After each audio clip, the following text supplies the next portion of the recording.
सभी को जय मसीह की। आज हम लोग पढ़ेंगे न्यायियों की पत्री 2 अध्याय उसका 15 वचन। जहाँ कहीं वे बाहर जाते वह यहोवा का हाथ उनकी बुराई में लगा रहता था, जैसे यहोवा ने उनसे कहा था, वरन यहोवा ने शपथ भी खाई थी। इस प्रकार वे बड़े संकट में पड़ गए। इस आइए हम दुआ करें। हम महान सामर्थी जीवित दयालु परमेश्वर पिता प्रभु धन्यवाद देते हैं इस दिन इस समय के लिए। प्रभु धन्यवाद देते हैं प्रभु कि आपने मौका दिया परमेश्वर पिता कि आपके वचनों के दायरे में, आपके वचनों के आईने में प्रभु हम अपने आप को देख सके, जांच सके, परख सके। परमेश्वर पिता प्रार्थना करते हैं कि जो बात आज आप इस नए दिन पे हमें सिखाना चाहते हैं प्रभु, उस नई बात को नए तरीके से, नएपन के साथ हम दिल की गहराइयों से प्रभु ग्रहण कर सके, प्रभु अपने आप को जांच सके प्रभु, और इस बात को जाने प्रभु कि तेरे काम करने का तरीका प्रभु क्या ही अद्भुत है प्रभु। हमारी बुद्धि, हमारी समझ से प्रभु सब परे है परमेश्वर पिता, और हम इस बात को आज समझे प्रभु कि तेरी आत्मा के बिना तेरी बातों को समझना असंभव है प्रभु।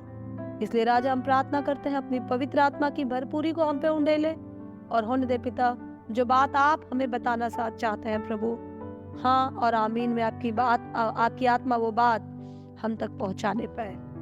हर बात में अपने आप को आपके अधीन रखते हैं और मांगते हैं प्रभु इन वचनों का सुना जाना, बोला जाना और इन वचनों में से सीखना प्रभु आपकी एक बहुत बड़ी महिमा को ले आए। यीशु मसीह के नाम में प्रार्थना करते हैं, आमीन।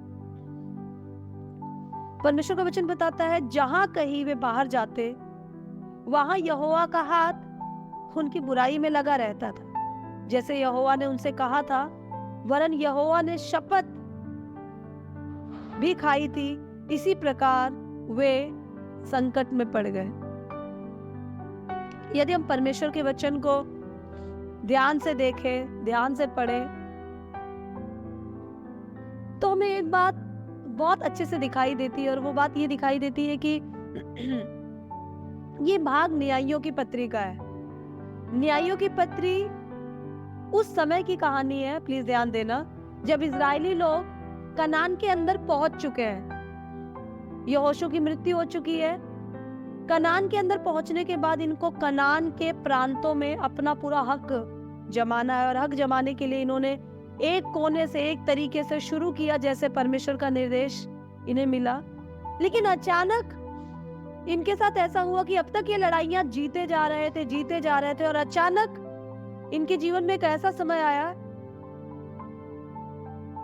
जब ये लड़ाइयों को जीतने के बजाय लड़ाइयों को हारने लग गए।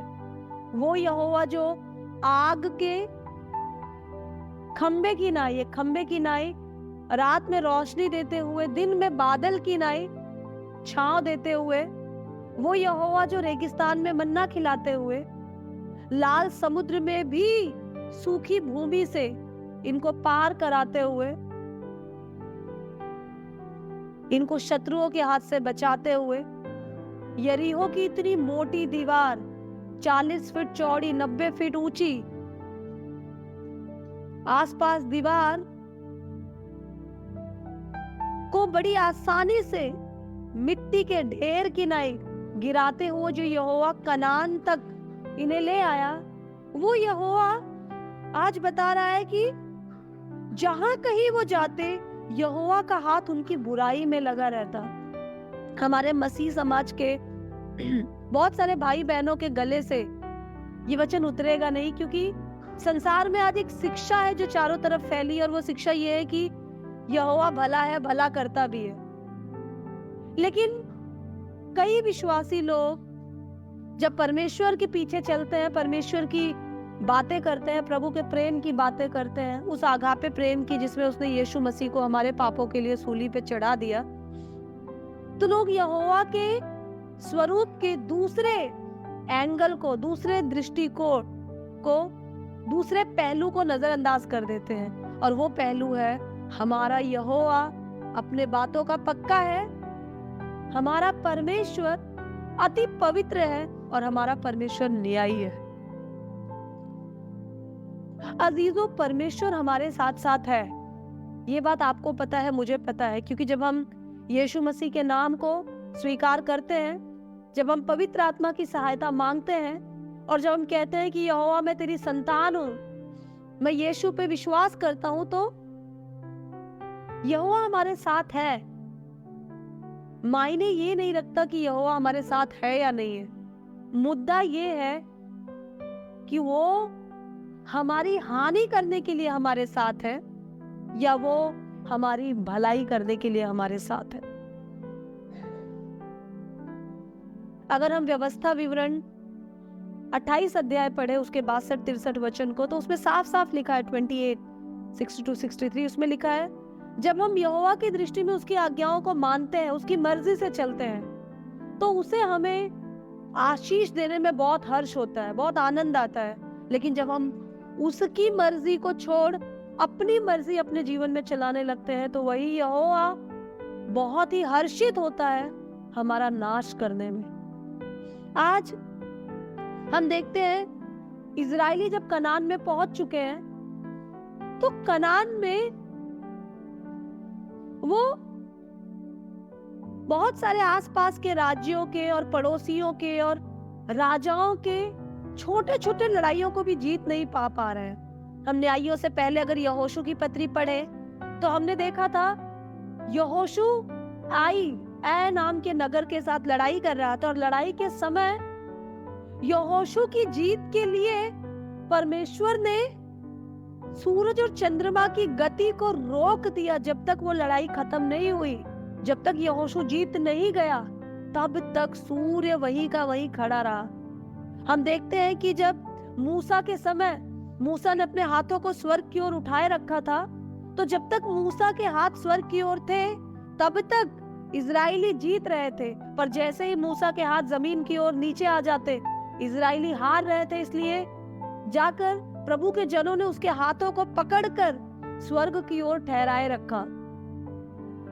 ये बात हाथों को उठाने के बारे में नहीं है, ये बात सूरज और चंद्रमा की गति को रोकने के बारे में नहीं है। ये बात इस बारे में है कि ऐसा क्यों है कि न्यायियों की पत्री 2 अध्याय में यहोवा इनको नाश किए जा रहा है, यहोवा इनकी बुराई में लगा हुआ है, यहोवा इनको संकट में डाले जा रहा है। ये बात इस बारे में है कि अगर न्यायियों की पत्री हम पहले अध्याय को पढ़े और पहले अध्याय के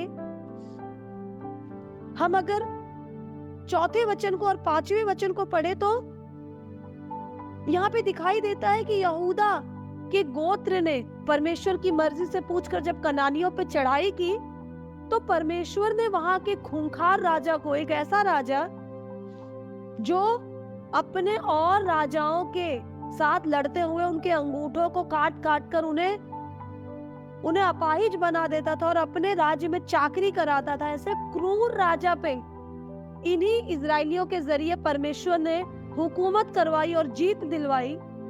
तो वही इजरायली आने वाले दूसरे अध्याय में हारने क्यों लग गए? पहले वो जीत रहे थे, अब हारने क्यों लग गए?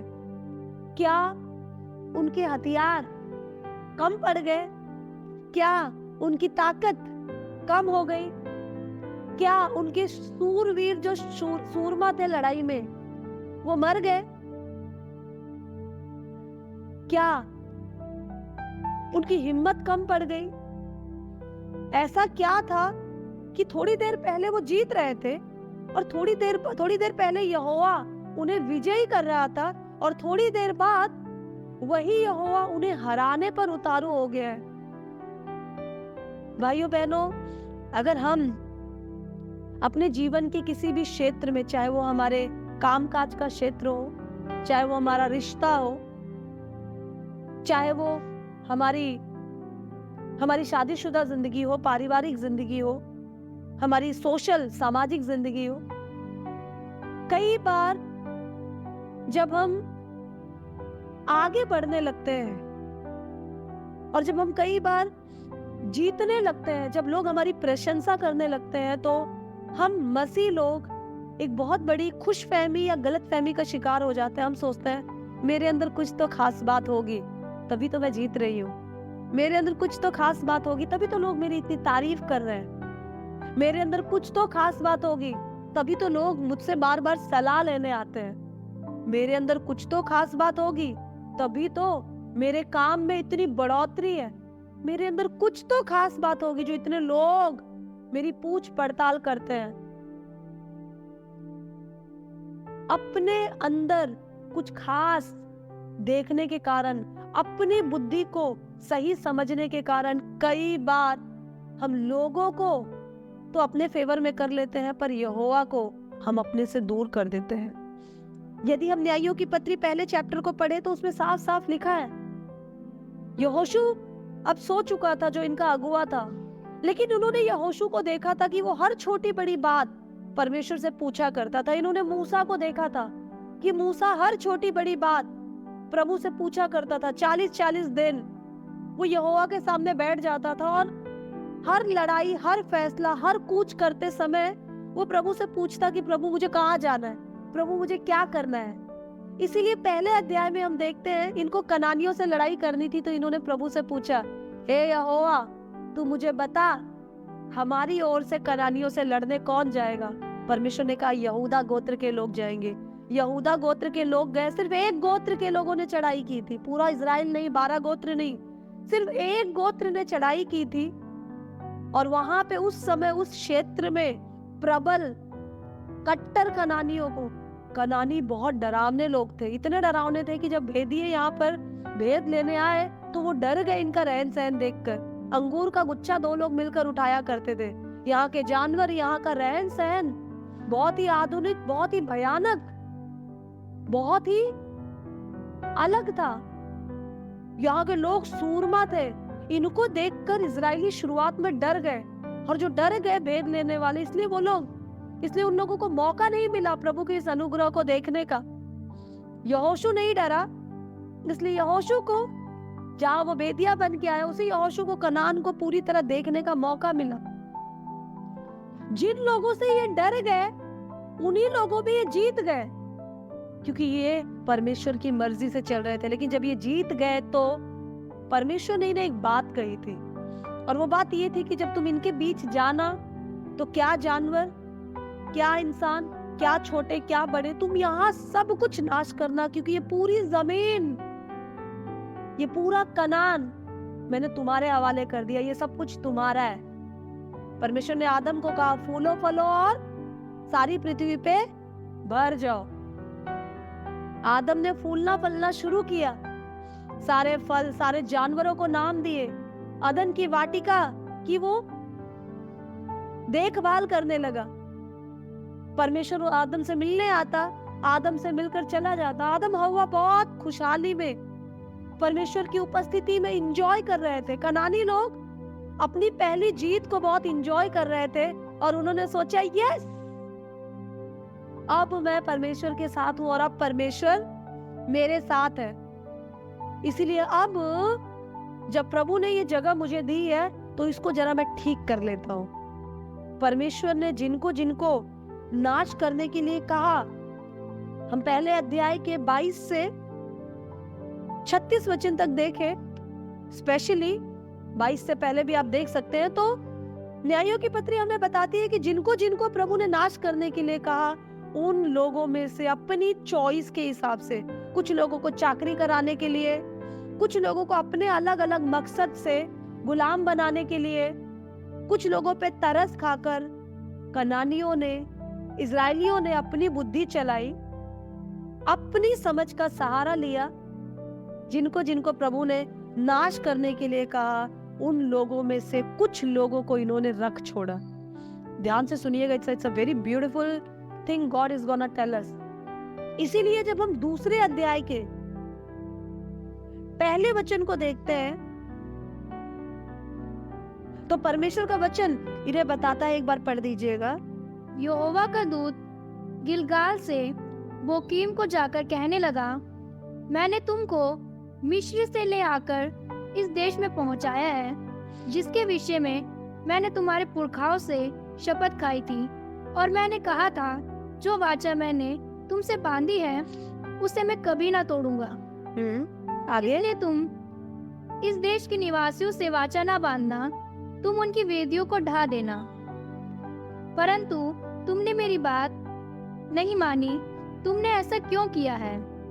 इसलिए मैं कहता हूँ, मैं उन लोगों को तुम्हारे सामने से ना निकालूंगा, और वे तुम्हारे पंजर में कांटे और उनके देवता तुम्हारे लिए फंदा ठहरेंगे। यस, परमेश्वर ने जिनको जिनको निकालने के लिए कहा उनको इन्होंने रख छोड़ा। परमेश्वर ने बोला तुमने जिनको रख छोड़ा है यही लोग तुम्हारे लिए कांटे और मुसीबत बनेंगे। और आने वाले दिनों में हम देख रहे हैं कि यही लोग इजरायलियों को डराने, धमकाने और इजरायलियों पे हक जताने लग गए। और वचन बताता है, हमने अभी भी थोड़ी देर पहले पढ़ा, दूसरे अध्याय का 15 वचन 14 वचन, कि परमेश्वर ने इजरायलियों को इन्हीं कनानियों के अधीन कर दिया। भाइयों बहनों, हम अपनी लड़ाई अपनी बुद्धि से नहीं जीतते। हमने छुटकारा अपने कामों के कारण नहीं पाया। जब हम ईश्वर रहित थे, पाप में एकदम लबालब डूबे हुए थे, मारे जाने के लिए घसीटे जा रहे थे, हमारा न्याय कर दिया गया था, नरक की आग में धधकते हुए जलना है, तब परमेश्वर ने हम पे तरस खाया। उसको दिख रहा था कि हम यहाँ पे भी बर्बाद हैं और अनंत काल में भी हम बर्बादी में पहुंच ना जाए, इसलिए प्रभु ने अपना प्रेम दिखाया। हम पापी पे उसने अपनी दया दिखाई, और दया दिखाकर उसने मुझे और आपको यीशु के नाम की एक रस्सी डालकर, उसके खून का एक समुद्र बहाकर उसने कहा तुम इसमें गोते लगा लो, इसमें तैरते रहो। जितना तुम इस समुद्र में मेरे बेटे में तैरते जाओगे उतना तुम अपने आप से दूर होते जाओगे, और जितना तुम अपने आप से दूर होते जाओगे उतना तुम मेरे करीब होते जाओगे। मैं तुम्हारा परमेश्वर ठहरूंगा, तुम मेरी प्रजा, मेरी चराई की भेड़े, मेरी संतान ठहरोगे। मैं तुम पे हुकूमत करूंगा, मैं तुम्हारा राजा होऊंगा। लेकिन जब हमने प्रभु को ग्रहण किया और मृत्यु से छुटकारा पाया, नाना प्रकार की बीमारियों से हमने छुटकारा पाया, हमारे घर में हमने शांति को एंजॉय किया। जो हमारी बदनामी करते थे, जब उन्होंने हमारी तारीफ करनी शुरू की, जब हम जिन जगहों पे बदनामी सहते थे वहां पे लोग हमें ऊंचा करने लग गए, जहां हम टूटे हुए थे, जब वहां हम सिमटने लग गए, हम फलने फूलने लग गए, तो हमें लगा ये सब कुछ तो मेरा ही है। मैं बहुत अच्छा समय प्रभु के साथ गुजारती हूँ, मैं बहुत अच्छी आराधना करती हूँ, मेरी भाषा पे मेरी बहुत अच्छी कमांड है। सही बात है, प्रभु की दया है, लेकिन मुझ पे प्रभु ने दया दिखाई, कुछ तो मेरे अंदर था। मैं इतनी लगन से प्रभु की सेवा करती हूँ, मैं करके हमने कनान इजराइलियों की नाई, जो नाश होने वाली आदत, जो नाश करने वाली हमारा तौर तरीका, जो हमारी कमियां थी, उनको धीरे धीरे काटने के बजाय जो प्रभु ने आशीष दी उसको हम इस कदर पकड़ के बैठ गए, लोगों की वाहवाही में हम इस कदर खो गए, सफलता में हम इस कदर नशे में डूब गए कि जिन और बहुत सारी बातों को नाश करना था हमें अपने जीवन से, हमने रख छोड़ा। जैसे इजरायलियों ने कनानियों को, कनानी एक तरह से देखा जाए तो हमारी शारीरिक इच्छाओं को दिखाते हैं। प्रभु ने हमें आंखों से कम दिखता था, हमारी आंखों की रोशनी बढ़ा दी, हम भूल गए हमें अभी भी नशे की आदत है, हम भूल गए अभी भी हम झूठ बोलते हैं, हम भूल गए अभी भी हम गालियां देते हैं, हम भूल गए अभी भी हम चुगलियां करते हैं, हम भूल गए अभी भी हम प्रभु के जनों की बुराइयां करते हैं, हम भूल गए अभी भी हम आलस करते हैं। प्रभु ने कहा था पूरा नाश करना। अगर तू पूरा नाश नहीं करेगा तो ये छोटे छोटे कांटे, ये छोटी छोटी कमियां, ये छोटे छोटे घमंड,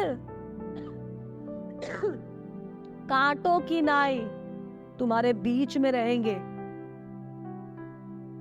पहले तुम्हें दिखेंगे नहीं, क्योंकि मिट्टी के नीचे दबे हुए पाप के बीज की तरह ये होते हैं, लेकिन धीरे धीरे ये अंकुरित होंगे और जब बड़ा पेड़ बन जाएंगे तब ये तुम्हें दिखाई देंगे। लेकिन तब तुम इससे बच नहीं पाओगे, क्योंकि इनकी जड़ें, इनकी ब्रांचेस, इनकी शाखाएं तुम्हारे जीवन में पूरी तरह फैल चुकी होगी। जो यहोवा इजराइलियों को जिता रहा था, वही यहोवा आज इजराइलियों को हराने पर उतारू था।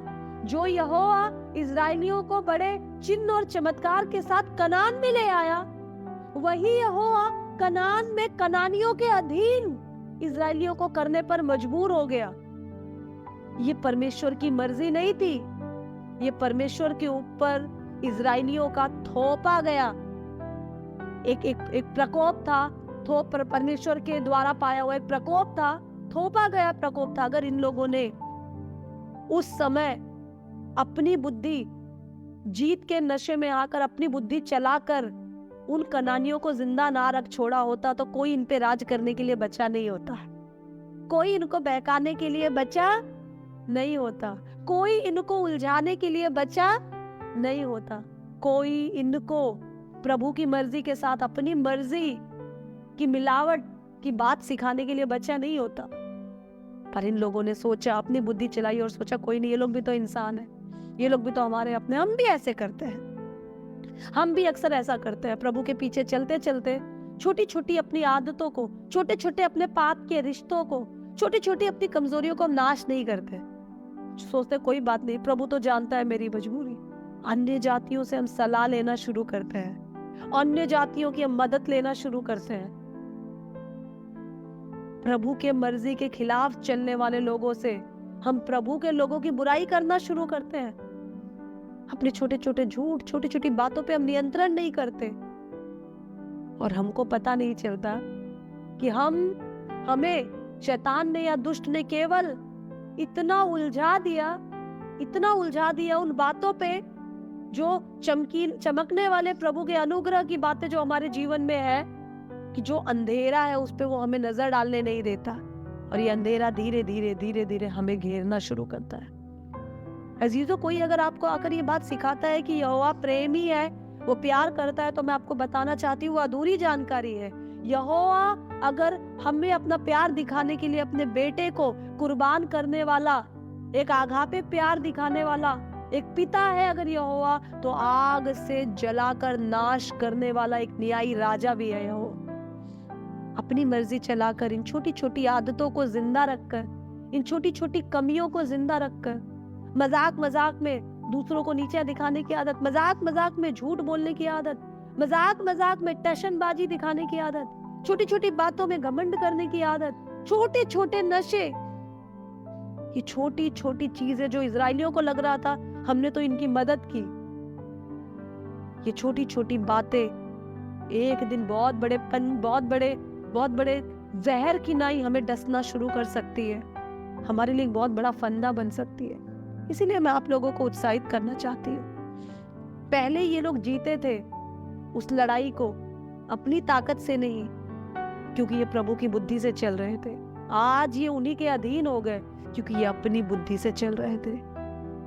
परमेश्वर की मर्जी को ना मानकर, अपनी मर्जी को परमेश्वर की मर्जी जानकर, इन्होंने अपनी बुद्धि की मिलावट अपने आशीषित जिंदगी को बर्बाद करने के लिए कर दी। इसलिए कलीसिया मैं आपको उत्साहित करना चाहती हूँ कि परिस्थितियां बाहर जैसी भी है, हालात कितने भी खराब है, आप कोई लड़ाई जीतेंगे नहीं अगर यहोवा की मर्जी आपके जीवन में प्रबल है तो। पर हालात कितने ही अच्छे क्यों ना हो, बाहर कितने ही चमन में फूल क्यों ना खिले हो, मौसम कितना ही सुहावना क्यों ना हो, मार्केट कितना ही उछाल क्यों ना मार रहा हो, आपके अंदर कोई भरपूरी नहीं होगी अगर आप प्रभु की मर्जी से नहीं चलेंगे तो। खुदा की मर्जी से रहे तो दहाड़ने वाले शेरों को भी आप फाड़ कर अपनी आशीषों को बचा पाएंगे, पर प्रभु की मर्जी के खिलाफ चलेंगे तो एक मच्छर भी आपको सुलाने के लिए क्षमता रखेगा, क्योंकि वो ताकत परमेश्वर उसे देता है। इसलिए कलीसिया मैं आप लोगों को उत्साहित करना चाहती हूँ, किसी को अपने घोड़ों पे, अपने खच्चर पे घमंड, मुझे और आपको केवल अपने यहोवा पर घमंड होना चाहिए। लेकिन जब हम जब यहोवा यीशु पवित्र आत्मा करते हैं तो हमें इस बात का ध्यान देना जरूरी है कि ऐसा तो नहीं केवल हमारे शब्द कहते हैं, पर हमारा चाल चलन अभी भी पाप को ढोए हुए जा रहा है। इजरायलियों ने यहोवा की बात ना मानी, जिन्हें नाश करने के लिए प्रभु कहा, उन लोगों को इन्होंने बचा कर रखा। बहुत सारी आदतों को परमेश्वर का वचन बताता है, मैं अति पवित्र हूँ इसलिए तुम मेरे लिए पवित्र बनो। बहुत सी आदतों को हमने अभी बचा कर रखा है, हमारा पादरी नहीं जानता, हमारी पत्नी नहीं जानती, हमारे पति नहीं जानते, हमारे बच्चे नहीं जानते, हमारी कलीसिया के लोग हमारे मुस्कुराते हुए व्हाइट कॉलर कपड़ों के पीछे, गोरी चमड़ी के पीछे वो बात नहीं जानते, लेकिन यहोवा से कैसे छुपाएंगे भला? एक दिन आएगा, एक दिन आएगा, पलट कर लोग देखेंगे, हम दिखेंगे ही नहीं। लोग बोलेंगे ये तो यहोवा का जन था। भजन संहिता 37 बताती है वो दुष्ट था, दुष्ट का नामो निशान भी परमेश्वर मिटा देगा। अगर हमने अपने ऐसे पाप की आदतों को स्लोली स्लोली काटा नहीं, मारा नहीं, तो ये आदतें एक दिन हमारे मर जाने का और कट जाने का कारण बन जाएगी।